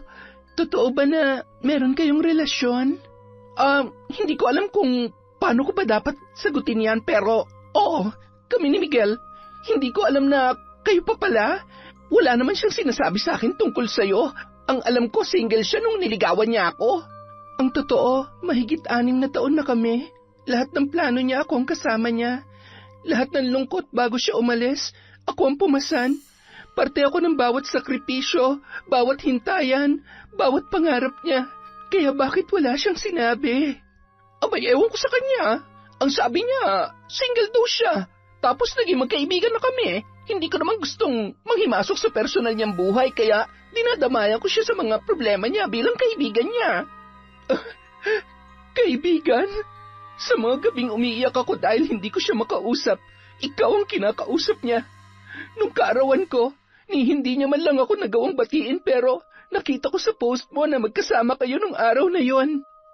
Teka nga lang muna, hindi ko naman kasalanan kung akong pinili niya makasama. Pwede ba huwag mo akong sisihin dahil wala akong alam dyan. Sabi niya matagal na raw kayong wala, na hindi na raw kayo nagkakausap. Sabi niya rin, pagod na siya kaya nakipaghiwalay sa'yo. At naniwala ka naman. Siyempre, sabi niya eh. Tsaka akong lagi niyang kasama. Kaya akong may karapatan sa kanya. Karapatan? Siguro. Dahil pinabayaan niya ako. Ikaw ang sumalo sa kanya kaya ganito kami ngayon. Siguro nga sa ibang aspeto wala kang kasalanan. Hindi ko naman lahat isinisisi sa'yo. Pero huwag ka magpanggap na wala kang alam. Alam mo may masasaktan. At yun ay walang iba kundi ako. Pero pinili mo pa rin magpakasaya sa kanya. Wala akong intensyon na agawin siya sa'yo. Pero wala rin akong intensyon na bitawan ng taong pinili ko mahalin kung yan ang hihilingin mo. Mukhang yun naman ang dahilan kaya kinakausap mo ko ngayon eh. Kung mahal ka talaga ni Miguel, bakit akong girlfriend niya ngayon at hindi na ikaw? Dahil sumingit ka sa relasyon namin. Nung kailangan ko siya, saka ka naman umeksena. Nung sinasabi niyang pagod lang siya, ikaw palang dahilan. Hindi mo siya inagaw. Pero sa tono ng pananalita mo, mukhang desperada ka talaga makuha siya. Hay nako, ang hirap mong umintindi. Uulitin ko, hindi ko siya inagaw. Binigay niya ang sarili niya ng kusa. Hindi ba mas masakit yon? Alam mo, mas mabuti siguro kung kalimutan mo na siya. Dahil kumbaga sa tao, patay na ang relasyon na meron kayo. Para nang inuud na bangkay. Bago pa man makasagot si Kazarina, nakarinig siya ng isang pamilyar na boses. Love, anong ginagawa mo dyan? Kanina pa ako tawag ng tawag ah. Nandito lang ako sa banyo, love. Sunod na lang ako sa kwarto pagkatapos ko maligo. Miguel? Oo, si Miguel nga narinig mo. Siya ang kasama ko rito ngayon. Araw-gabi. Masaya kami kaya sana naman matuto ka ng tanggapin yon. Payo ko lang sa'yo, huwag mong ipilit ang sarili mo sa lalaking hindi ka na mahal. Ako na nasa puso niya at hindi na ikaw. Matapos sabihin yon, pinutol na ni Joy ang usapan. Parang pinagsakluban ng langit at lupa si Kazarina. Nanginginig siya sa galit at sakit na nararamdaman. Ilang sandali pa, napahiyaw na lamang siya dala ng matinding kirot. Nang bumaba ang tingin niya ay sa kanya lamang napansin ang pulang likido na dumaloy sa kanyang mga hita. Nanginginig ang mga kamay na napahawak siya sa pader bago siya tuluyang nawalan ng malay at tuluyan na ring bumagsak sa sahig. Mabilis na lumipas ang 3 araw bago nakalabas ng ospital si Kazarina. Ipinayo ng doktor na magpahinga pa siya ng 1 pang linggo bago magkikilos at magbuhat ng mabigat dahil sariwa pa ang pagkakaraspa sa kanya. Pero kahit na anong pakiusap ng mga taong nag-aalala sa kanya ay hindi niya pinapakinggan. Bumalik na agad siya sa trabaho matapos ang 1 araw ng pahinga sa bahay. Pakiramdam niya kasi ay mas lalo lamang siyang manghihina sa lungkot kapag wala siyang ginagawa at ibang makakausap. Unti-unti nang sumisikat ang araw nang dumating siya sa hintayan ng mga pasahero. Umupo siya sa pinakadulong bahagi ng waiting shed. Sa tabi naman niya ay nakaupo ang isang matandang babae. Maya-maya, napalingon siya roon nang maramdaman niyang tila may nakatitig sa kanya. Puno ng galit ang puso mo, Iha. Pa, gusto mong gumanti sa mga taong nanakit sa'yo, ngunit hindi mo alam kung paano, hindi ba? Pagod na po ako sa dami ng iniisip ko, kaya wala po akong panahong makipaglokohan sa inyo. Kaya kitang tulungan na may sa katuparan ng ninanais ng puso mo. Lahat ng lumapit sa akin ay hindi ko binibigo. Kapag wala ng alinlangan sa iyong damdamin at handa ka ng yakapin ng dilim, puntahan mo lamang ako. Tumayo ang matanda pagkaabot sa kanya ng nakatiklop na papel. Tinitigan yon ng dalaga. Nang tingnan niya pabalik ang matanda, ay bigla na lamang yung nawala. Nang sulyapan niya ang piraso ng papel, napansin niya ang direksyong nakaguhit doon. Nakalagay naman sa ibaba ang mga bagay na kailangan niyang dalhin, sakaling maisipan niyang sundin ang sinabi ng naturang matanda. Hindi nagtagal, natagpuan na lamang ni Kazarina ang sarili sa kalagitnaan ng masukal na daan. Narating niya ang isang lumang kubo. 2 araw din niyang pinag-isipang mabuti kung pupunta ba siya sa lugar na yon o hindi. Humugot siya ng malalim na hininga sa kadahan-dahang kumatok. Kaagad namang tumugon ang matanda para siya ay papasukin. Mabango sa loob ng kubo, pero sigurado siyang hindi yun mula sa bulaklak, kundi sa mga tuyong dahon, insenso at alimuom ng orasyon. Tumambad sa kanya ang mga bote sa estante, gayon din ang larawan ng mga Diyos-Diyosan, kandila at mangkok na may lamang langis. Alam kong hindi ka pupunta rito kung hindi ka pa handa, Kazarina. Paano niyo po nalaman ang pangalan ko, Aling... Maria, tawagin mo kong Aling Maria. Hindi mo kailangan magsalita para malaman ko ang lahat. Alam ko rin ang ipinunta mo rito. Bago ko simulan ang orasyon, ilabas mo muna ang mga gamit na ipinadala ko sa iyo. Ito po ang litrato nilang dalawa. Nakasulat din po dito ang mga pangalan nila. Dinala ko rin po ang jacket ni Miguel. Anong gusto mong gawin sa kanila? Gusto kong magmula sa iyo ang kaparusahan na ipapataw natin sa dalawang nagkasala sa iyo para marinig ka ng Panginoon ko mula sa kadiliman. Gusto kong maramdaman nila ang sakit na dulot ng ginawa nila sa buhay ko. Gusto ko sila magdusa ng matindi. Hanggat hindi sila humihingi ng kapatawaran, hindi rin nila makukuhang kapayapaan habang may hininga pa sila. Ang tawag dito ay gapos ng kaluluwa. Sa sandaling simulan ko ito, wala nang atrasan.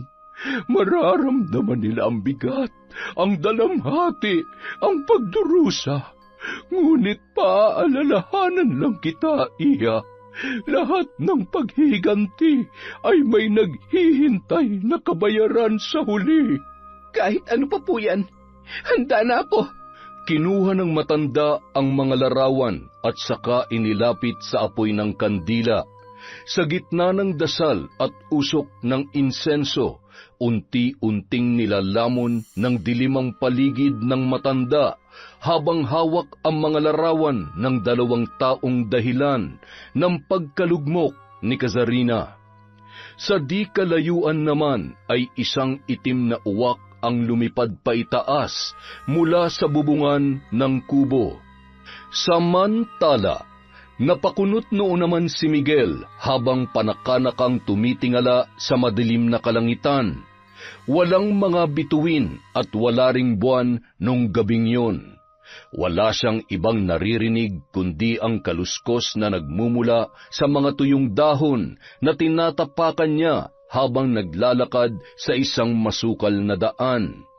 Maya-maya pa, nakarinig siya ng mahinang iyak ng sanggol. Kaagad siyang napalingon, ngunit wala naman siyang nakikita roon. Nang muling umalingaw-ngaw ang iyak ng bata, napalingon siya sa likod, pero wala pa rin siyang nakita. Nang muli niya yung marinig, ay tila papalapit yun ng papalapit sa kanya, hanggang sa mapansin niya ang maliit na banga.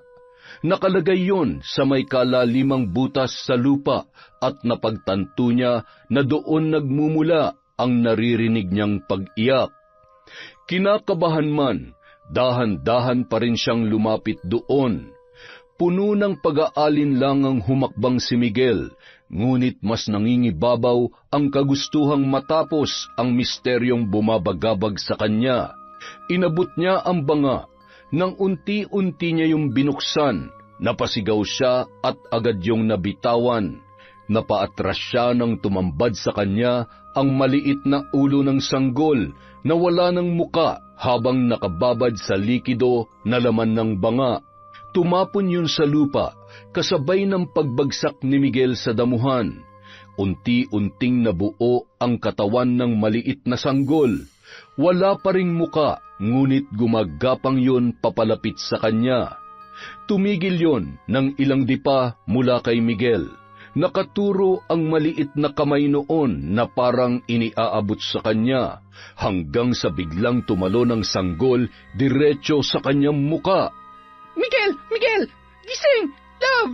Gising! Binabangungot ka! Oh, nasaan siya? Nasaan yung bata? Love, nananaginip ka lang. Walang bata rito. May bata. Walang muka. Nasa banga. Tapos... parang tinawag niya akong papa. Parang totoo, Joy.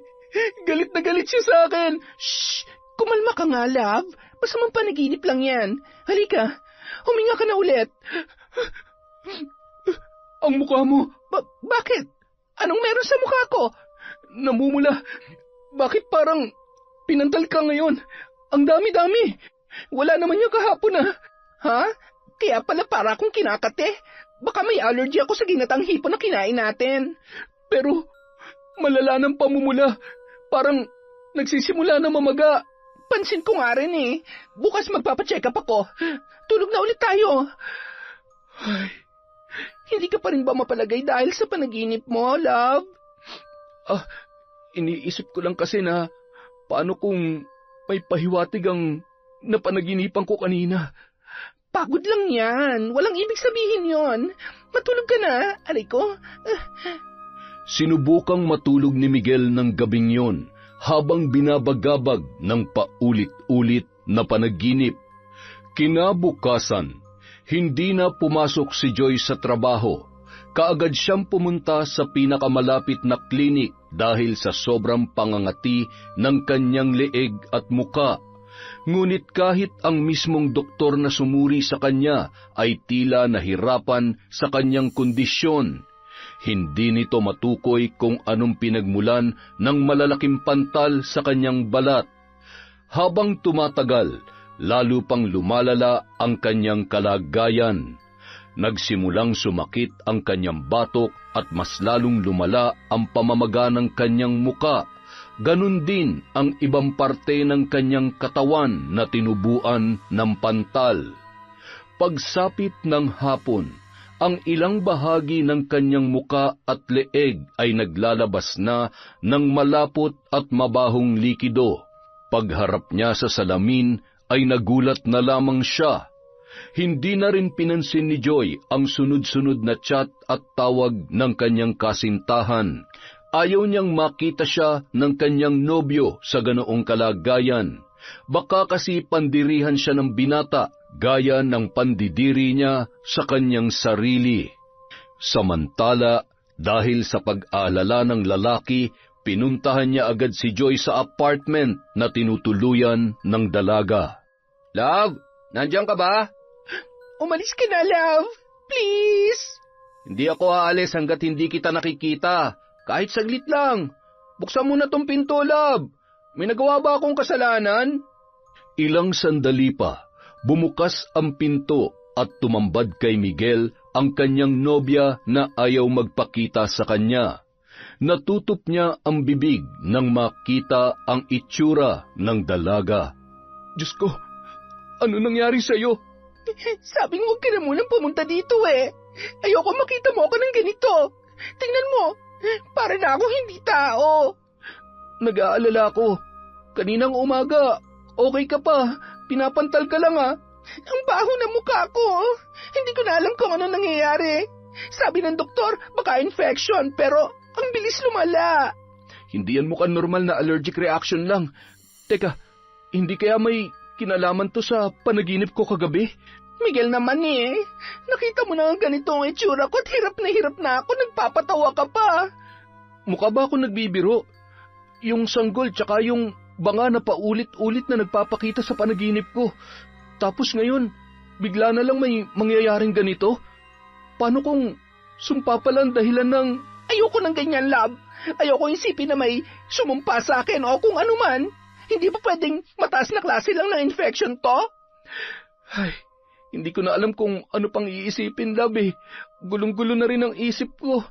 Ilang araw nang paulit-ulit ang bangungot ko. Tapos kanina, ewan ko ba kung napaparanoid lang ako, pero nung papasok na ako sa trabaho, hanggang sa pagpunta ko dito, meron akong nakikitang itim na ibon.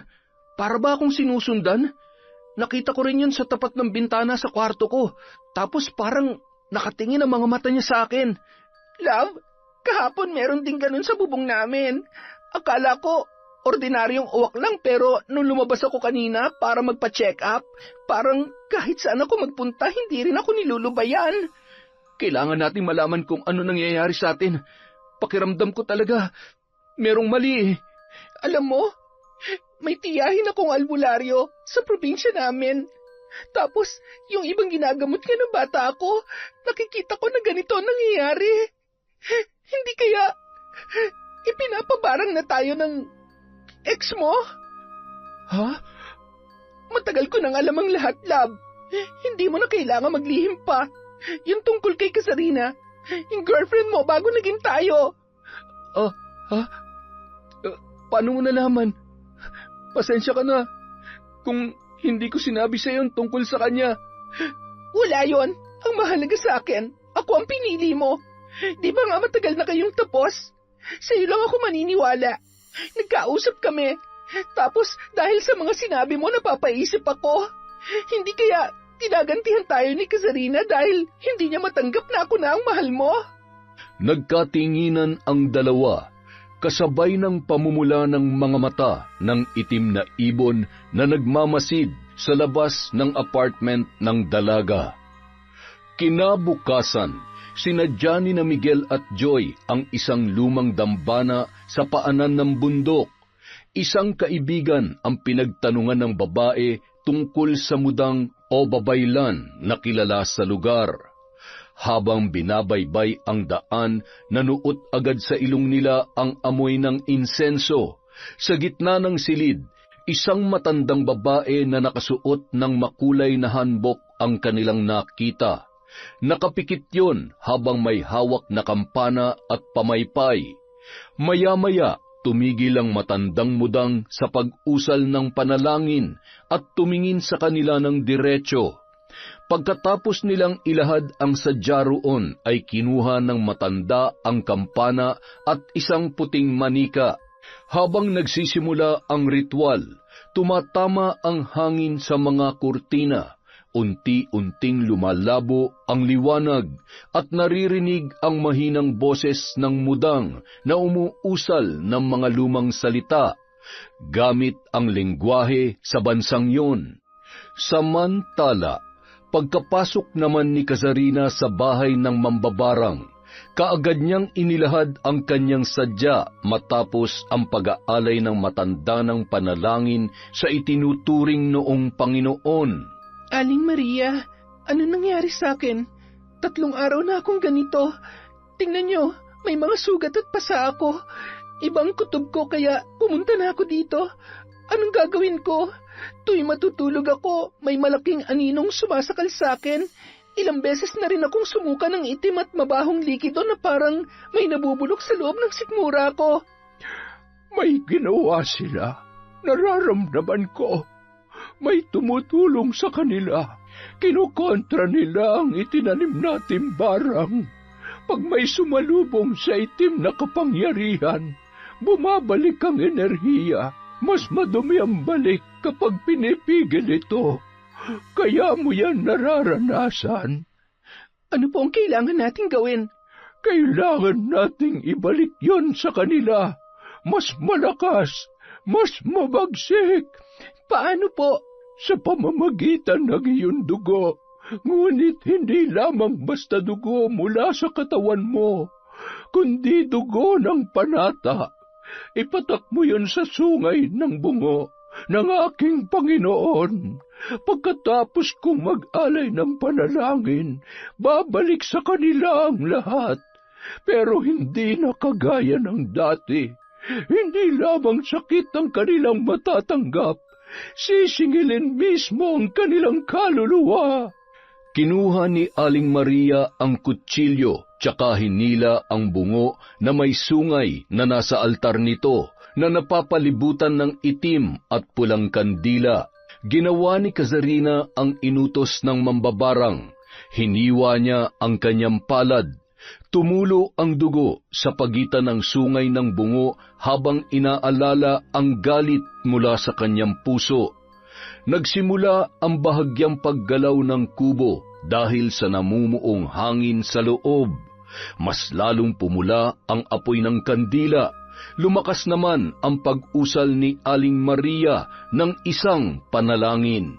Balik sa katawan, balik sa hininga, balik sa mukha, sa dugo mo itinali, sa laman nila ipagkanulo. Samantala, madaling araw pa lamang noon nang biglang napabalikwas si Joy dahil sa pananakit ng kanyang lalamunan. Pakiramdam niya ay parang may mabigat na nakadagan sa kanyang dibdib ng mga sandaling yon. Para siyang sinasakal mula sa loob.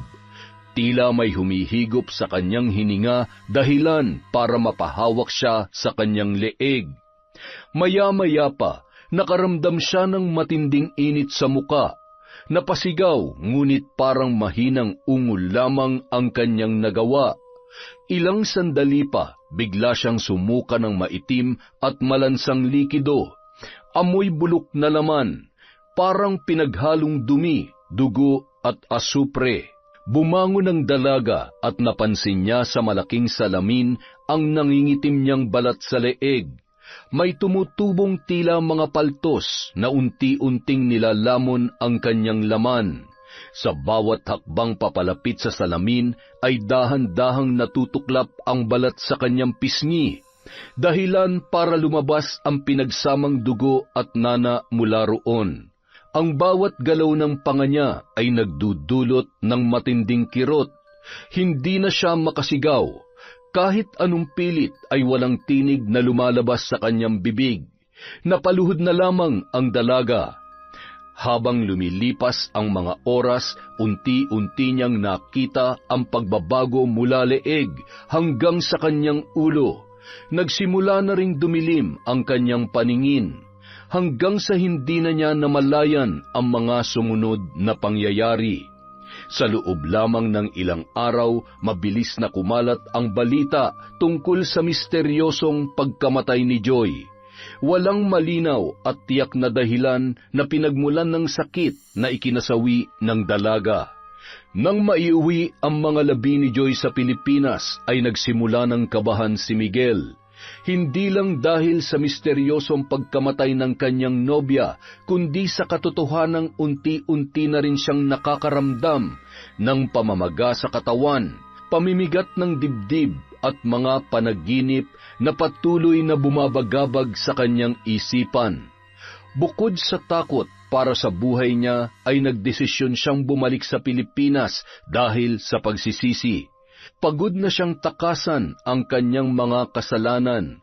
Gusto niyang itama ang kanyang pagkakamali sakaling may paraan pa para maayos ang lahat. Pinuntahan ng lalaki ang bahay ni Kazarina. Habang pinagmamasdan yon ay napansin niya ang babaeng paparating mula sa kanto. Bit-bit ang ilang supot ng gulay at isang plastik na may lamang isda. Agad niya yung nakilala. Walang iba kundi si Aling Esang, ang nanay ni Kazarina. Dati ay palangiti ang ginang, pero sa pagkakataong yon ay matalim na tingin ang ipinukol sa kanya. Bakas ang galit sa muka ng matanda habang papalapit sa kinatatayuan ng lalaki. Magandang araw po, tita. Nandyan po ba si Kazarina? Gusto ko po sana siyang makausap. Umalis ka na. Hindi ka kailangan dito. Kahit saglit lang po. Alam ko pong galit kayo sa akin. Naiintindihan ko po. Naiintindihan? Naririnig mo ba ang sarili mo? Hindi mo kayang unawain kung gaano kabigat ang galit na nararamdaman ko sa iyo. Sorry po, tita. Hindi ko po sinasadyang saktan si Kazarina. Nagkamali po ako at gusto ko pong humingi ng tawad sa kanya. Matagal nang huli ang lahat, Miguel. Alam mo ba kung ano nangyari sa anak ko pagkatapos mong lokohin at ipagpalit sa iba? Alam mo ba? Nalugmok ang anak ko dahil sa ginawa mo. Hindi siya makakain at laging umiiyak. Araw-gabi, paulit-ulit ang tanong kung saan siya nagkulang. Paulit-ulit niyang sinisisi ang sarili niya na ikaw ang may kagagawan. Dahil sa inyo ng babae mo, nakunan ang anak ko. Ano po? Nakunan si Kazarina? Paanong nabuntis mo siya? Hindi pa ba malinaw sa'yo? Itinuring kitang parang sarili kong anak, pero tinalikuran mo ang anak ko. Mas pinili mong saktan siya kesa manindigan sa kung ano ang tama. Kung mahal mo talaga siya, hindi mo yung gagawin sa kanya. Sorry po, kung alam ko lang paninindigan ko ang anak namin. Paninindigan ko po si Kazarina. Sinaktan mo ang anak ko. Pinatay mo ang tiwala at puso niya. Alam mo bang nagkausap pa sila ng babae mo bago malaglag ang bata? Ang babaeng yun mismo ang huli na kausap niya bago siya bumagsak at dinugo. Patawarin niyo po ako, tita. Hindi ko po alam. Kung may natitira ka pang hiya, huwag ka nang lalapit sa anak ko. Huwag ka nang gagawa ng panibagong sugat sa puso niya. Dahil hindi mo alam kung ilang gabi ang tiniis niya habang nilalabanan ang sakit ng mga nangyari. Iniwan ni Aling Esang si Miguel na umiiyak habang nakaluhod sa lupa. Sa kauna-unahang pagkakataon, naramdaman niyang unti-unti siyang ginugupo ng sarili niyang kasalanan. Kinagabihan, naging maramot ang antok kay Miguel. Buong magdamag niyang pilit inuunawa ang bigat ng mga nalaman tungkol kay Kazarina. Ang sakit ng konsensya niya ay parang kutsilyong paulit-ulit na tumatarak sa kanyang dibdib. Hindi siya makapaniwala na ganoon kalalim ang sugat na iniwan niya sa dating nobya. Higit sa lahat, hindi niya alam na dinadala nito ang kanilang anak, kasabay ng pagmamahal at tiwala ng dalaga para sa kanya. Makalipas ang ilang linggong pabalik-balik sa bahay ni Kazarina, natagpuan niya ang dalaga sa isang maliit na hardin sa likod ng bahay. Nakaupo ang dating kasintahan, tahimik na nakatingin sa mga halaman, payat, maputla at tila napakalayo ng tingin ni Kazarina. Kazarina, anong ginagawa mo dito? Sino nagpapasok sa'yo? Nakiusap ako kay tita. Pasensya ka na kung naabala kita. Gusto talaga kitang makausap. Gusto kong humingi ng tawad. Kazarina, patawarin mo ako sa mga nagawa ko sa'yo. Pasalamat ka't buhay ka pa.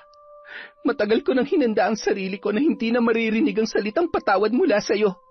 Pero ngayon, sinasabi mo dito sa mismong harapan ko. Para saan pa?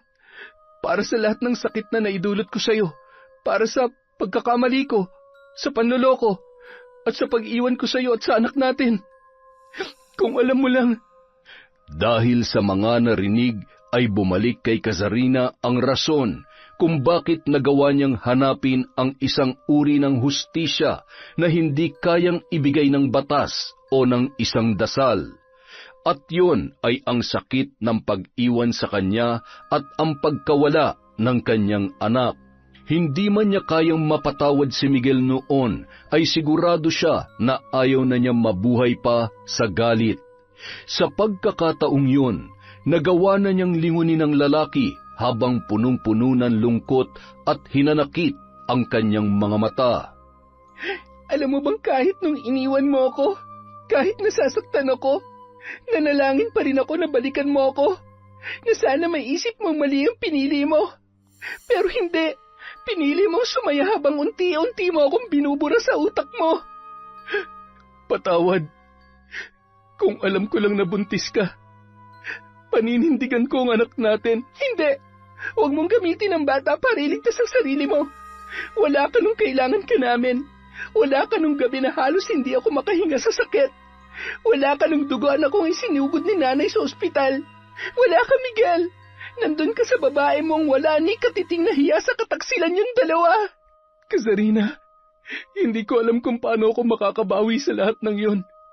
Pero kahit isang beses lang, hayaan mo itama ko yun ng paunti-unti. Patawarin mo ako. Hindi ko alam kung may natitira pang parte sa puso ko para kayanin kong mapatawad ka. Kahit hindi mo ako mapatawad ngayon, salamat pa rin. Maghihintay ako.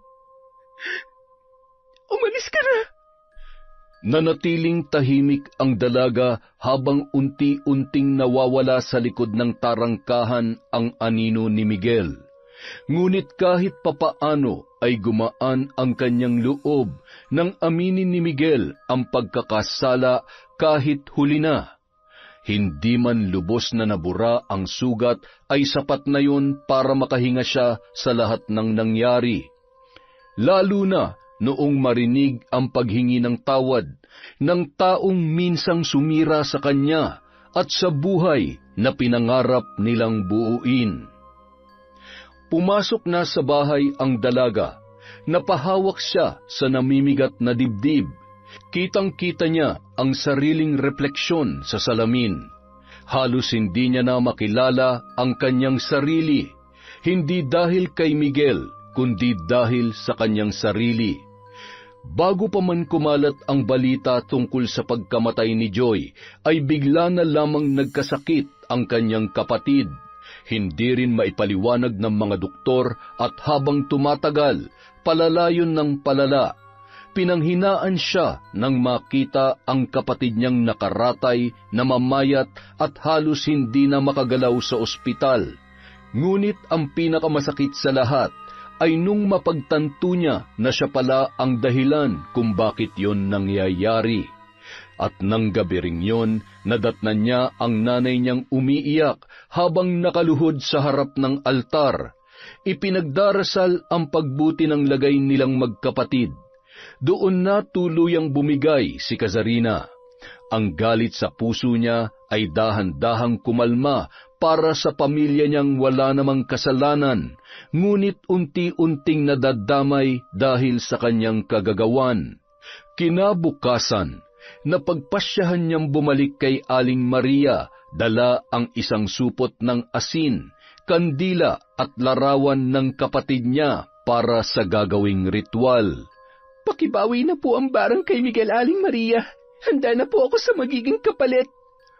Matindi ang itinanim mong galit. Kaya kapag pinawi, ikaw mismo ang sasalo ng lahat. Kalusugan mo o mismong buhay mo ang maaaring kapalit nito. Handa na po ako sa mangyayari.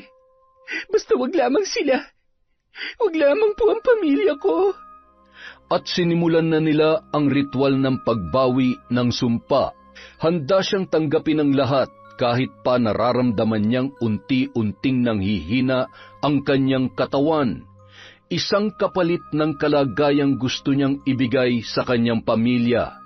Sa mismong araw na yon, nagsimulang bumalik sa normal ang kanyang kapatid. Si Kazarina naman ay lalong namayat, namutla at nagkaroon ng kakaibang sakit. Sa huli, natagpuan na lamang ni Kazarina ang sarili sa hardin, habang napapalibutan ng mga halamang siya mismo ang nagtanim. Saksi ang mga yon sa muli niyang pagbangon. Natuto siyang palayain ang sarili sa puso at galit na naging mitya ng kanyang maling desisyon. Hindi niya alam kung hanggang kailan mananatili ang lakas ng kanyang katawan. Basta ang alam niya lamang, hindi pa roon natatapos ang lahat dahil doon pa lamang siya magsisimulang muli. Yon! Napakaganda naman po ng kwento natin, paghihiganti. Ang lupit. Dahil dyan, meron tayong shout out para walang nagtatampo. Simulan po natin kay Lira Luna. Hi. Shout out po kay Candida de Balucos, Belen Malbas, Crisgel Mamado. Hi po kay Frederick Ganagana. Hi kay I Love Traveled, Christine Roring from Marco, Pataktakan. Hi kay Pamela Allen. Hello po kay Luwal Natividad Andres. Hi kay Janet Cisneros. Hello kay Maria Lee Nakagawa. Hi kay Chris Alcantara. Shout out kay Mariam Duca. Kay Condesa. Hi po kay Violi Laharso. Kay Heli Borja. Kay Edna Lau. Shout out kay Jennifer Mauricio. Hi kay Maria Katrina Manyakap. Hello po kay Takpin Lax from Larry Desabille. Kay Virginia Pontillas. Hi kay Didet Torsende. Kay Mel Santarita. Kay Angelina Ignacio. Kay Earthheart the Great Vlog. Hello po kay MGS14. Shout out sa family ni Elvira Malakas sa Kalibo, Aklan. Hello po kay Wendy Tugas. Hi kay Silent Garden. Kay Marites Nalika. Shout out kay Ephraim Chan, kay Jonas Yao, hello po kay Mel. Shauma TV, hello po kay Mami from Doha, Qatar, kay Vicky Yabut. Shout out kay Crisilda Badayo, kay Hondra Delin. Hello po sa De La Cruz family from Jocelyn De La Cruz. Shout out kay Glenda Galido. Hello kay Faye Yuson. Hello po kay Mark Edel Makiling, Ignacio and Julakit family of Tabuk City, Kalinga. Hi kay Barner Baki, construction worker sa Azuela Cove, Davao City. Hello po sa Diebo at Besidelias family from Rochelle, Diebo. Hi kay Jeneline Mix Vlog. Hello kay Norsam Dalgan, kay Ami Yong, kay Lydia Lopez. Hi po kay Chona Baynosa, kay Resel Galope. Hello kay Ellen Kiano. Shout out kay Betty Velasco, kay Minky Aswang Stories. Hello po kay Nashti28. Hi kay Jima Pendon, kay Mercedita Reyes, kay Lynn Hondrade. Hello po kay Edgardo Fontanilla. Hi po kay Maura OFW from Kuwait. Hi sa Naong family from Alma Naong. Hi po kay Gay Somodio. Hi kay Rose Ann Rama, kay Ahmed Panigel, kay Marian De La Fuente.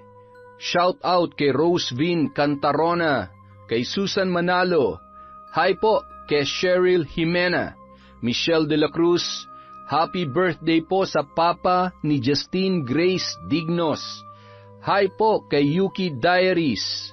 Shout out kay Leonora Rillo Raza, kay Narlene Micabalo. Hello po kay Heli Borja, kay Rowena Enriquez, kay Sally Roldan. Hi kay Warfreak Legacion, kay Kat Burglar Cutie. Hello po kay Marilu Camelon, kay Christina Katamisan, sa 3F Laundry Shop from Kapatagan, Digos. Hello po kay Cecil Vlog 64. Hi kay Idol Ashtin Olviga, kay Hana Maylin Sesgundo. Hello po kay Mirna Alfaro, kay Vivian Bacani. Shout out kay Meng Mateo, kay Arlene Toledo, kay Filipina Palsario. Hi po kay Virginia Belay, kay Sally Albino. Hello din po kay Jing Estrada, Mami Tam of North Caloocan. Shout out kay Ampi Taroy. Hello kay Silent Bro, kay Jennifer Ilagan. Hi po sa Madraso family, Laling, Winwin, Jocelyn Intoy from Glenda, Maderazo. Shout out kay Roslyn Labajo, sa Galedo family from Rai. Hello din po kay Francis Remuel Velches. At syempre, kay Mia Espiritu. Maraming salamat po sa walang sawang pagsuporta sa Kwentong Enteng. Mag-iingat po tayong lahat, alagaan po natin ang health natin, at huwag po tayong magiging negative. Maraming salamat po ulit mula sa Kwentong Enteng.